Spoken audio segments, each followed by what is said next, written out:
कुछ students comfortable नहीं होते इस चीज़ में, एंड झूठ बोलो तो दबा के व्यू आने वाले हैं, ये रियलिटी है, टू बी ट्रू। अभी जस्ट पहले मैंने वीडियो अपलोड की है, लास्ट वीडियो, वो जाकर आप स्टूडेंट के साथ वीडियो नहीं डाल रहे हैं, इसका मतलब ये है कि आपके स्टूडेंट्स। तो हे दोस्तों, कैसे हो आप सभी? आशा करता हूँ आप सभी ठीक हो गए, बढ़िया हो गए। तो मुझे यूट्यूब पे वीडियो बनाते बनाते 2 साल तो हो ही गए होंगे आराम से, जहाँ तक मुझे याद है। और रिसेंट डेज़ में मैंने एक वीडियो पे कमेंट देखा कि आजकल आप स्टूडेंट के साथ वीडियो नहीं डाल रहे हैं, इसका मतलब ये है कि आपके स्टूडेंट्स प्लेस नहीं हो रहे हैं। तो मैंने सोचा क्यों ना इस वीडियो की क्लियरिटी दी जाए आपके सामने आके, क्या चल रहा है प्लेसमेंट के बारे में, मेरे स्टूडेंट्स के बारे में, मैं जो उन्हें नॉलेज दे रहा हूँ वो सारी चीज़ों के बारे में, स्पेशली प्लेसमेंट। तो देखो, जब मैंने स्टार्टिंग में यूट्यूब पे वीडियो बनाना स्टार्ट किया था, ठीक है, तो पहले मेरे पास जो नॉलेज थी मैं वो शेयर करता था। फिर धीरे धीरे मैंने पढ़ाना स्टार्ट किया, क्योंकि मुझे पता नहीं था कि मेरा ये इंटरेस्ट है, और मैंने पढ़ाना स्टार्ट किया, जॉब को क्विट कर दिया और फुल टाइम पढ़ाना स्टार्ट किया, और मुझे मज़ा आ रहा था। और फिर साथ में स्टूडेंट्स प्लेस भी होने लगे। मुझे नहीं पता था कि एक्चुअल में मैं इतना अच्छा पढ़ा पाता हूँ या स्टूडेंट्स को पढ़ा पाता हूँ। अब मेरे जो स्टूडेंट्स हैं वही बेहतर जानते होंगे, क्योंकि एक चीज़ होती है, आपको कोई चीज़ करने में मज़ा आ सकता है, अच्छा लग सकता है, बट आप अपने आप को कभी जज नहीं कर सकते। आप अच्छा कर रहे हो, बुरा कर रहे हो, वो सामने वाला ही कर सकता है, ठीक है, जिसको आप दे रहे हो। स्टूडेंट्स प्लेस होने लगे। अब उसमें क्या हुआ कि जो स्टूडेंट्स थोड़े कंफर्टेबल होते थे, या कंफर्टेबल की छोड़ दो, स्टार्टिंग में मेरे मन में यही होता था क्यों ना मैं अपने स्टूडेंट्स को पूछूं। जैसे मैं खुद देखता था कि लोग डालते थे, और कहीं ना कहीं मुझे लगता है कि उनके साथ मैं क्वेश्चन करूं और चीज़ें सवाल पूछूं, उनकी जर्नी को मैं डालूं, तो शायद लोग थोड़ा सा इंस्पायर होंगे या किसी में क्लियरिटी आएगी। क्योंकि मैं खुद एक मैकेनिकल बैकग्राउंड से था, और मैंने क्लिनिकल रिसर्च कंपनी में जॉब की थी एज ए स्टैटिस्टिकल प्रोग्रामर। उसके पहले भी पास्ट में मैंने स्टार्टअप में काम किया और भी चीज़ें थी, बट मेरा जो बेस्ट एक्सपीरियंस था वो CRO में एज ए स्टैटिस्टिकल प्रोग्रामर था। अब ये सोच के मैंने स्टूडेंट्स के साथ कभी कभार, जैसे मुझे टाइम मिलता गया या जब जब उनका सिलेक्शन होता था, तो मैं ऐसा डालता था। अब रिसेंट डेज में नोटिस करोगे तो सही में मेरे वीडियोस उस चीज़ के रिगार्डिंग, प्लेसमेंट के रिलेटेड स्टूडेंट के साथ वीडियोस कम आने लगे, यानी कम मैं अपलोड कर रहा हूँ, पोस्ट भी मैं कम अपलोड कर रहा हूँ। क्या है इसका रीज़न? स्टूडेंट सही में प्लेस नहीं हो रहे हैं या क्या हो रहा है? अब मैं पहली चीज़ आपको बता दूँ, जो सारे स्टूडेंट्स होते हैं ना, वो कंफर्टेबल नहीं होते। जैसे कि आप अभी प्लेस हुए, तो ज़रूरी नहीं कि आप कंफर्टेबल हो मेरे साथ कैमरे पे आने के लिए। अब नो डाउट वो एक अच्छी चीज़ है, उससे सामने वाले को जानने मिलता है। हर स्टूडेंट का अपना अपना एक्सपीरियंस होता है। अगर मैं अपने सारे स्टूडेंट जो प्लेस हुए उनको ले आऊँ, तो उनका बहुत सारा एक्सपीरियंस होगा। देखो, मेरा एक्सपीरियंस तो है ही, मैंने उनको पढ़ाया है, बट एक स्टूडेंट का एक्सपीरियंस यूनिक होता है, क्योंकि वो एक्सपीरियंस रिसेंटली करके आया होता है। अब मेरा एक्सपीरियंस इंडस्ट्री में मतलब काफ़ी पहले से है, तो आप मुझे बोल सकते हो कि चलो चीज़ें पहले से पता है। मेरे लिए सारी चीज़ें नॉर्मलाइज हो जाती हैं, ठीक है, जो पहले से इन चीज़ों को देख रहा है, प्लेसमेंट को देख रहा है, काम कर चुका है। लेकिन जो नया स्टूडेंट होता है, वो पढ़ता है, डिफिकल्टी फेस करता है, जॉब को क्रैक करता है, तो उसके पास मतलब नए नए एक्सपीरियंस होते थे, और उसकी खुद की एक जर्नी होती है। कुछ स्टूडेंट्स कंफर्टेबल नहीं होते इस चीज़ में। तो रिसेंट डेज़ में ही अभी 2 प्लेसमेंट हुए, उसमें से एक का तो ज्वाइनिंग हो गया, दूसरे का ज्वाइनिंग बाकी है। मैंने उनसे भी यही सवाल किया था एक ही बार कि क्या हम, जैसे आप जानते हो कि वीडियोस बनाते हैं, तो आपके साथ भी हम बना सकते हैं अगर आप कंफर्टेबल हो। तो उन्होंने बोला कि सर मैं थोड़ा कंफर्टेबल तो नहीं हूँ। तो मैं बोला मतलब अगर कुछ ऐसा है तो मुझे शेयर करो, मतलब किस रीज़न की वजह से।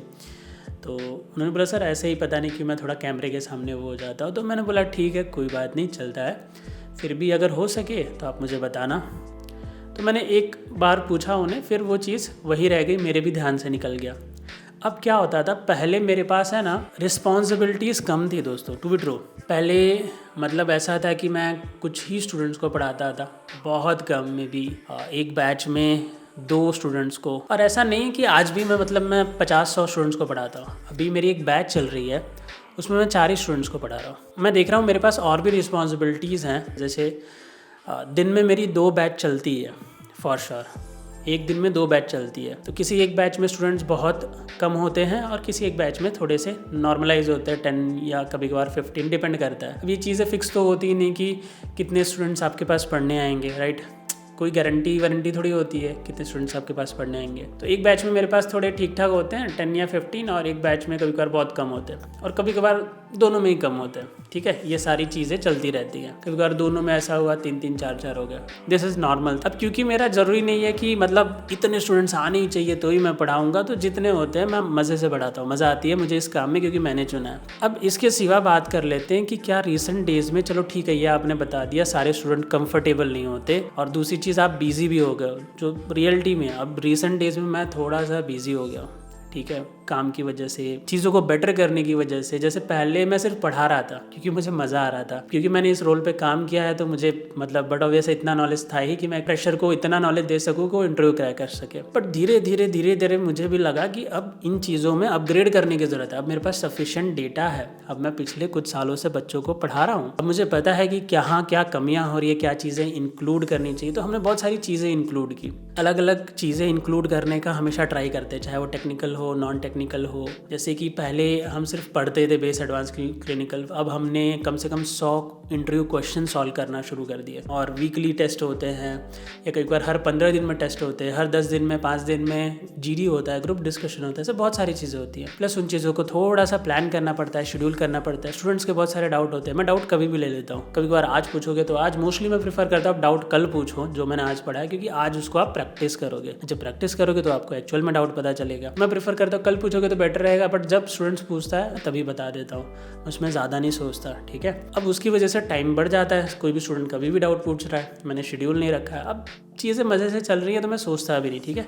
स्पेशली तो डाउट डिस्कशन फ्राइडे रखा है, बट बच्चे हर रोज़ पूछ लेते हैं और मैं हर रोज़ ही बता देता हूँ मोस्टली। अब ये सारी चीज़ें देखो, पहले मेरे को सिर्फ ऐसा था, अब देखो मैं भी बड़ा हो रहा हूँ, ठीक है, मैं भी धीरे धीरे बढ़ रहा हूँ। अब जैसे जैसे आप बढ़ते जाते हो ना, आप थोड़ा सा रिस्पॉन्सिबल आपको बनना पड़ता है, मुझे सब चीज़ों को संभालना पड़ता है, राइट। तो अब मेरी पर्सनल भी चीज़ें हैं, प्लस पैशन भी है, जो भी चीज़ें हैं मुझे सबको संभालना पड़ता है और मेक श्योर करना पड़ता है सारी चीज़ें आगे बढ़ रही है, कि कहीं पे कोई कमी नहीं छूट रही है। और स्पेशल चीज़ तो मेरे लिए हमेशा वही होनी चाहिए। देखो अगर मैं स्टूडेंट को पढ़ा रहा हूँ, वो मुझे पैसे दे रहे, बट ऑब्वियस है, राइट, तो मुझे वो मिनिमम क्वालिटी तो देनी चाहिए। तो मेरा फोकस रहता है हमेशा कि मेरी प्रायोरिटी हमेशा, और वो मेरा पैशन भी है पढ़ाना, वहाँ पे चीज़ें अपग्रेड हो time to time. Recent days में इसीलिए आपने देखा होगा कि हमने, मुझे 2 साल ही हुए इस चीज़ को पढ़ाते मैंने कुछ नोटिस किए, कुछ बच्चे बोल रहे हैं कि सैस आर पाइथन एक दूसरे को रिप्लेस करेगा क्या। मैं अभी नया ले आया clinical SAS 2.0 plus data science, उसमें मैंने सैस के साथ R, Python, SQL, Power BI, तो ये सारी चीज़ें मैंने इंक्लूड कर दी। सैस तो है ही है, आर भी हो गया, पाइथन भी हो गया, सीक्वल भी हो गया, पावर बीआई। अब वो चीज़ें जब मैं इंक्लूड कर रहा हूँ तो इसकी प्लानिंग करनी पड़ती है, उसको अपने अंदर अच्छे से उतारना होता है, नॉलेज लेनी होती है, कैसे प्रोजेक्ट होगा, वो सारी चीज़ें करनी होती है। अब इसमें टाइम लगता है, राइट। प्लस ये आपके सामने जो वीडियो बन रही है, तो ये ऐसा नहीं होता कि जस्ट सो के उठे और बना दिया।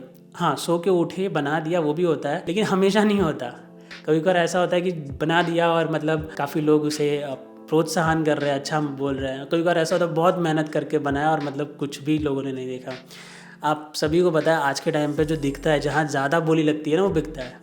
एंड झूठ बोलो तो दबा के व्यू आने वाले, ये रियलिटी है, टू बी ट्रू। क्योंकि मैं इस यूट्यूब को थोड़ा सा क्लीन रखना चाहता हूँ, तो यहाँ पे मैं ज़्यादा ऐसी वैसी चीज़ें नहीं भरूँगा। नाउ कमिंग टू रियलिटी, हाँ एक लास्ट पॉइंट पे बात करते हैं। क्या कुछ मंथ्स में ऐसा हायरिंग कम हुई है? तो हाँ, मैंने भी एक नोटिस किया पैटर्न, हायरिंग कम हुई है। बट अभी कल ही मैंने कुछ स्टूडेंट्स के साथ जिन्होंने रिसेंटली कंप्लीट किया, मैं मीटिंग कर रहा था, मुझे लगा कि मतलब उनको इंटरव्यू नहीं मिले होंगे, क्योंकि रिसेंटली अभी 1 महीने पहले उन्होंने मुझसे ट्रेनिंग खत्म की है और दिसंबर चल रहा है। और दिसंबर में तो मोस्टली क्या होता है, नवंबर दिसंबर मोस्टली लोग लीव ले रहे होते हैं, उनकी लीव्स पड़ी होती है, चाहे वो HR हो, मैनेजर हो, डायरेक्टर हो, उनकी लीव्स पड़ी होती है जो कैरी फॉरवर्ड नहीं हो सकती नेक्स्ट ईयर में। तो वो लीव लेके उनको पूरी भी करनी होती है, बहुत सारे पूरी भी करते हैं। कुछ लोग तो मन लगा के काम करते हैं और कुछ लोग लीव्स को यूटिलाइज करते हैं, तो उस टाइम पे हायरिंग बहुत स्लो वैसे भी हो जाती है। तो मैं स्टूडेंट को वही बोला कि अभी नवंबर दिसंबर में तो वैसे भी हायरिंग कम ही चलेगी, ऐसा मान के चलो, फिर धीरे धीरे स्टार्ट होगी फेब वेब में, मान के चलो। तो बट एक स्टूडेंट ने बताया कि उनका एक इंटरव्यू ऑलरेडी हो चुका है और दूसरी जगह मतलब ऑलरेडी उन्होंने बात कर रखी है, वहाँ इंटरव्यू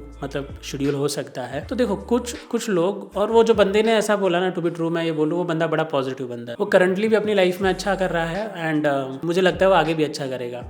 ये मैं क्यों बोल रहा हूँ, इसके लिए मेरी एक अभी जस्ट पहले मैंने वीडियो अपलोड की है, लास्ट वीडियो, वो जाके ज़रूर देखना, ठीक है। What to do if you are not getting jobs, ऐसा कुछ टाइटल होगा, या मैं ऊपर आई बटन में आपको उसका लिंक मिल जाएगा और डिस्क्रिप्शन में भी देख लेना, ठीक है। ये एक डार्क रियलिटी है कि कैसे सारी चीज़ें काम करती हैं। अब हाँ, लास्ट 6 महीने में मैं खुद बताता हूँ, वैकेंसीज़ कम हुई है। तो वैकेंसीज़ आप सभी को पता है, अगर आप पाइथन कर रहे होगे, आर कर रहे होगे, सीक्वल या कोई भी full stack, front end back and, अब क्योंकि ये सारी चीज़ें मुझे पता है, क्लिनिकल साइंस में तो मैं खुद ट्रेन करता हूँ, बट मैं हर तरह के स्टूडेंट को काउंसलिंग दे चुका हूँ। अब कम देता हूँ, पहले मैं सारे स्टूडेंट्स को काउंसलिंग देता था, बट अब मेरे पास क्लिनिकल साइंस के रिलेटेड ही इतनी सारी चीज़ें, मुझे खुद को अपग्रेड करना पड़ रहा है खुद को, तो टाइम नहीं मिलता। पास्ट में मैंने क्या एक्सपीरियंस किया, कोई पाइथन का बंदा पाइथन सीख के बैठा है, वो बोल रहा है कि सर मुझे जॉब नहीं मिल रही, तो मैंने देखा ये हर जगह ये सिनारियो है। इसके ऊपर मैंने वीडियो भी बनाई है कि क्यों आपको अगर जॉब नहीं मिल रही है तो उसके पीछे क्या प्रॉब्लम है, ओके, क्या रीज़न है जिसकी वजह से इंटरव्यू या जॉब नहीं मिल रही है। वो लास्ट वीडियो जाके चेक कर लेना। हाँ, तो जब मार्केट में वैकेंसीज, कहने का मतलब है जब कम होती है ना, तो हर चीज़ के लिए कम होती है, किसी एक चीज़ के लिए कम नहीं होती। चलो आज की वीडियो में नहीं, ये अगली वीडियो में बताऊंगा, क्योंकि वीडियो बहुत लंबी हो जाती है, फिर लोग देखते नहीं है, मुझे भी ऐसा लगता है मेहनत बेकार गई। अब मेरा क्या है, कभी कभार जो अंदर आता है वो आगे पीछे आ जाता है। अब ये शेड्यूल नहीं था वीडियो, तो नेक्स्ट वीडियो बनाएंगे कि जैसे कि काफ़ी सारे इंस्टीट्यूट वीडियोज़ बना के डालते हैं, या बहुत सारे लोगों का देखते हो कि आप इंटरनेट पे इतने का पैकेज लगा, इतने का पैकेज लगा, तो उसके पीछे क्या फैक्टर है, कैसे कोई बंदा प्लेस हो रहा है, क्या सही में प्लेस हो रहा है कि क्या है, वो कैसे दिख रहा है। आपको इंटरव्यू मिल नहीं रहा, पर उसको मतलब वो क्रैक कर रहा है 1 करोड़ के कोई बंदा 4 ऑफर ले रहा है, 5 ऑफर ले रहा है, ये क्यों, कैसे चल रहा है, ये कैसे रहा है। ये सारी चीज़ों पे हम डिस्कशन करेंगे अगले वीडियो में, ठीक है। उसको हम टाइटल देंगे what is happening with the people who are not, or the students who are not getting interviews, okay. एक रियलिटी चेक करेंगे। एक वो कैटेगरी हो गई जिनको इंटरव्यूज मिल रहे हैं, जिनको आप दिन भर यूट्यूब पे देख रहे हो, वो क्रैक कर रहे हैं, सारी चीज़ें हो रही है। एक वो कैटेगरी हो गई जिनके लिए चीज़ें काम नहीं कर रही, इसके पीछे की रियलिटी क्या है। तो इसमें कुछ एक्सपोज करने जैसा नहीं है, रियलिटी एकदम क्रिस्टल क्लियर होती है, उसमें एक्सपोज की ज़रूरत ही नहीं पड़ती, बस उसे आंखों के सामने समझना होता है। ट्राई करूँगा मैं वो भी वीडियो आज ही रिकॉर्ड कर दूँ, ताकि ऐसा ना हो कि वो कल परसों तरसों हो जाए। आज रिकॉर्ड कर दूँगा तो कल तक शायद एडिट होकर अपलोड हो जाएगी। तो आज की वीडियो में बस इतना ही रखते हैं। आशा करता हूँ आपको कुछ तो चीज़ें पता चली होगी जो मैं आपको बताना चाह रहा हूँ। मिलते हैं अगले वीडियो में, तब तक के लिए बाय बाय दोस्तों।